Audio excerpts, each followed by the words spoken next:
Welcome back to USA Lead System. My name is Sonia. I'm here with Dominic, Ali, and Zach. We're going to talk about customer personas today and why you should define them. So I'm going to start with Ali, and she's going to tell you why customer personas are important. Well, let's talk about what is customer persona. Yes. I don't think people understand that. In general, I feel like when you talk about persona, many people say, "Oh, it's my current customer." Right?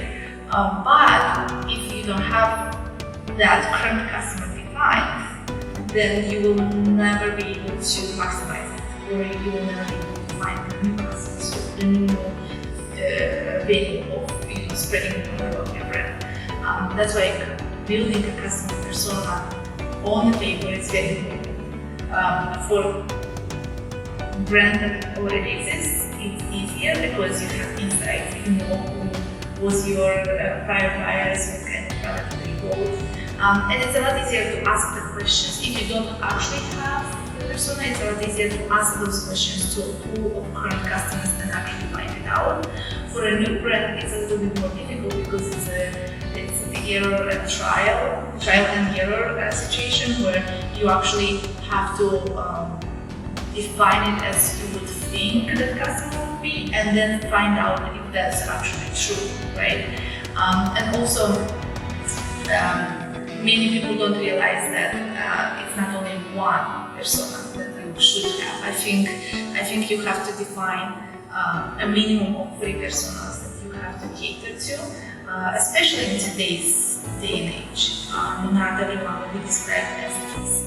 So if I would define customer persona, then I would say it's a marriage between personal traits and psychological traits of the person who can potentially be inspired or educated or buy a product, right? Because why we define the persona? For marketers, we need to understand who is that person that is going to be interested in the service or product that we have. And if we don't have it defined or put it in certain buckets, we don't know how to target the content towards that particular person. And simply said, if you talk about even generations, we have several generations right now. If your product can be used by those several generations, you cannot merge them in one bucket. You have to have content that targets towards Generation Z or Generation X, and those are totally different type of people. And they are being receptive to certain things or rejecting certain things. Why they're buying, why should they buy, and understand how to target that content towards them actually making the decision to buy or use your service. Yeah, and I think in addition to creating personas for the customer you want, you should have personas for the customers you don't want. So you know what kind of content not to create to attract that person that you know is not going to buy your product anyway.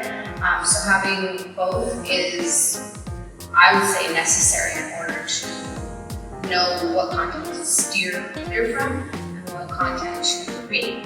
I also think, like you were saying, having multiple personas, you also have to know where in the buyer journey they're at to be able to customize that, because maybe you want to send out an email to a certain segment that's a little bit further along, but you need to have that persona created in order to know who to send it to. So I think that's equally important. And in addition to the psychographics, I think even knowing like what kind of work they do, are they like what their interests are. So that's like personal. Do they have children? Maybe they're medium income. There are a lot of questions that you can ask. Sometimes it's a little bit difficult to ask that, or for a customer to answer those questions via phone. So maybe sending out a survey would be helpful, because then they're probably more inclined to answer through an email than telling you in person or over the phone. So having a list of questions, 20 questions that will help you build out your persona is crucial. As I think today, where social media platforms are the biggest marketing platforms out there, promoting Sorry. I forgot about which camera I'm more interested with behind me. I think with the current social media being the biggest platform of advertising, and having our social media team here, they can confirm with you that for posting in the persona, although we don't normally call it persona, we are asking, oh, who are we targeting? But normally that's what you're asking. What is the persona we are going to target that content for, right? And especially for big brands. And you guys can certify that. Absolutely. And then, kind of interestingly enough, when we're talking about persona, further down the line, when you're talking about persona, you're talking about social media platforms.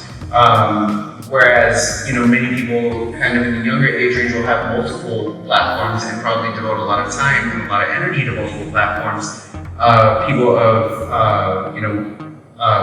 older demographics are less likely to use Twitter, or they're less likely to use Instagram. So it's kind of, or definitely Snapchat, and then you get into Reddit, and then, WhatsApp, and YouTube. Well, YouTube's actually the most popular, so, but point being is, you kind of get into, you create your own persona, and then, and kind of the fun part about like having a persona is like literally just, you get all the information and then kind of making inferences. So you kind of, like guess about it. So when, it kind of gets the creativity going, and it's a good way to get information about it. So let's pretend that you see that they are mid-30s, female, 2 kids, and a job. You're able to say like, okay, well they probably get up at about, 6:45 in the morning every morning. Do they have a lot of time to make breakfast? Probably not. But they have to get moving. So, let's pretend if you're trying to promote, food items or a grocery store, it's like, hey, we actually have breakfasts prepared. That's one way to say, hey, you don't have a lot of time in the morning. We get that. And then they're like, wow, this person, I didn't even tell them that, I don't have a lot of time for breakfast. I don't have a lot of time to make coffee. Keurig is like, well, hey, you don't have to spend a lot of time to make coffee. Boom, when coffee's already made. So kind of making inferences, making little guesses. We can assume as social media, they probably don't have a whole lot of time to devote, to watching an entire 5-minute YouTube clip. Here, we'll make it a quick little 140, 280 characters on Twitter. And boom, you can read it real quick because, if that's our audience. So we kind of have to make little guesses based on the information they're giving us to schedule our content around. Is it going to be a graphic? Is it going to be a video? Is it going to be a Twitter post? So basically, it's not only about the way you write that content, but when it's going to go out, right? At what time, what platforms, and also what kind of decisions they will make afterwards. So it's not only about what to write, it's about when to release it, right? And how to release it on what platforms to release it. Absolutely. It's very important. Yeah, obviously time of day. Every social media platform has its peak hours. For depending on time zone. If you're trying to get an international crowd, then I think they said about 4 p.m. because then you're also getting a lot of overseas. But if you're going locally. You don't need to post first thing in the morning, like 6 a.m., who's your audience even awake at 6 a.m.? So it's kind of just knowing what time they're active, and then just literally, if you think, the more information you can get about your audience, the better. What are they doing on Saturday nights? Are they staying at home with their phone? Well, then maybe you can post on Saturday nights. But if they're going outside, they're not going to see your content. They're out there doing things. They're out, LinkedIn. LinkedIn's not busy on Saturdays because, LinkedIn is mostly for the young professionals, so stuff like that. I think it's also important for new brands. They may not know what their ideal customer is. They haven't, started their product, but if they just create something of their ideal customer as a starting point, so they see, what type of traffic they get, they can kind of see the data. Facebook has the age range, so then you can see like, oh, I'm getting a lot of, men that are, in their 20s, so maybe you can start customizing to get that audience, if that's the type of audience that you want looking at your content. So I think it's really having a starting point, even adding a picture and a name to the persona, just so you can have, a visual of what that person looks like, I think also helps. Just create like a template as a name, their age range, what they do. How does the data help new businesses discover personas? Well, it's difficult for new companies when starting out because, as Ali said, it's a lot of trial and error in the beginning. So once you kind of get those preliminary reports in, it can kind of open your eyes to who is looking at your content and kind of forces companies to look outside the box of what what was I trying to say? I said Discover me what this is. You said the Look perfect up. thing. That's why I told him, I was like, don't waste it out because you're just gonna try and think of it. Alright, one more time. So I think for new companies it's a little bit difficult because, as Ali said earlier, it's a lot of trial and error in the beginning. So once you get those preliminary reports back and actually look at the analytics, you can kind of think outside the box based on the numbers to come up with new ways to reach demographics that you might not have thought you could reach before. And also can give you a direction whether your content works actually for the audience that you want to get. Because sometimes we put something out there and then suddenly a bunch of kids from Germany start and then is that what you want? Perfect. If that's not the direction you want, then most probably you need to change your content all the way to promote it, right? Let's talk about it. Can you ask the question, what are the steps to take to actually generate a persona if you don't have one yet? Okay. So a few things to consider when you're creating your persona is, if you don't have a client base already, probably brainstorming with your team and developing the persona from scratch. If you do have a customer base, then sending out surveys or having a phone interview with them. Make sure you have, questions prepared that will cover their demographic, their psychographics, everything from their interests, their hobbies. Sometimes you have to get really detailed with the questions in order to build out this persona. Some questions may be uncomfortable. They don't have to be super personal, but you could ask them your annual income is between X and Y. You want to know more or less how much money they make. Do they have children? Are they small children? Are they teenagers? They have more than one children. What's their title? Within their job? Do they work Monday through Friday? Do they work shifts? There's a lot of information that you can collect through your surveys or phone interviews in order to create the persona. And the more detailed and granular you get, the better you can target your audience through the content. Because once you have that information, you can really, really tailor that piece of content. If it's a woman and, like you said, she has children, if she has babies, and you're a baby product company, you can then tailor that content to that mother. And it probably has to be a good piece of content, maybe an Instagram video, especially if she's a young mom. She'll probably be on Instagram. She can watch a quick video ad, and maybe it links to the website, and if she's interested, maybe she signs up for the newsletter. So you have to anticipate the steps that are going to be taken by that persona and customize the whole journey. So if she does sign up for an email newsletter, make sure that she gets a welcome email, and then if from there you start your drip campaign for that specific audience. And that goes for any product or service, you want to be able to create a buyer's journey. Sometimes it isn't a quick purchase. Maybe you have those impulsive buyers and they'll go ahead and just, quickly be like, yes, great, I want it, and they buy. But then you have those people that, they need to research, they want to see reviews, they want to see, other people talking about it. So you have to kind of create that content in anticipation to that type of person that maybe is a little bit more hesitant and may require more information.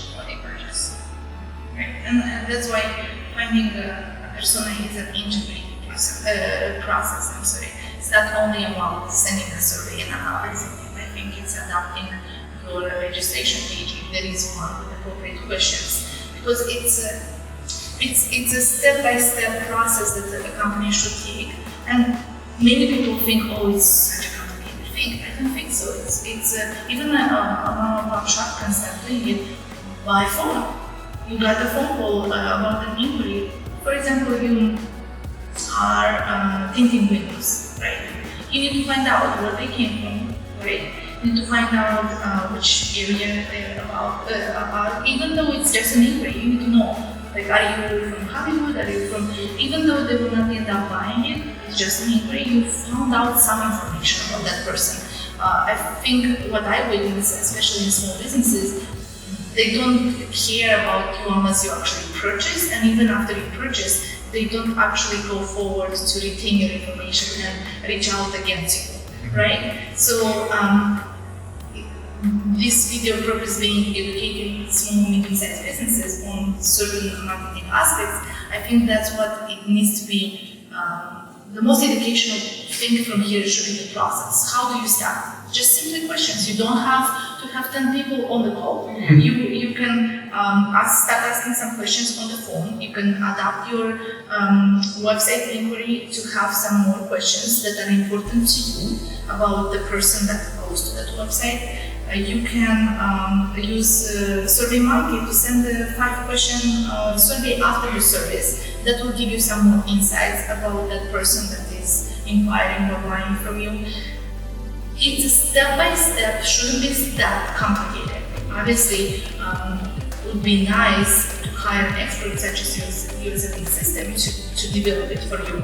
But if you don't, if you're not able to, you need to start making little small steps, right? And even afterwards, if you need to go to a marketer such as ULS, you already can come with some background work that you have done that will help the marketers to understand A, who were your clients, B, who you want to try to reach out, and that will make this process so much simpler, right?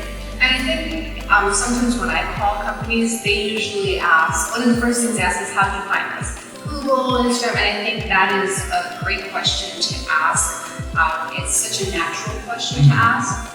Most people, I think most businesses that do ask that, they are collecting, their buyer persona, and they may not even realize that that's what they're doing. But if you know exactly where your customers are coming from, you can target that platform by creating content there. So if maybe they found you through Google ads, so then you know that you can focus more of your budget on Google, or if you get a lot of inquiries through Instagram, whatever platform, then you know where you should be focusing that kind of content, because you don't want to just throw money everywhere and not have any sort of return because you're trying to target each platform. So I think knowing exactly where they're at, you can really focus your budget on that.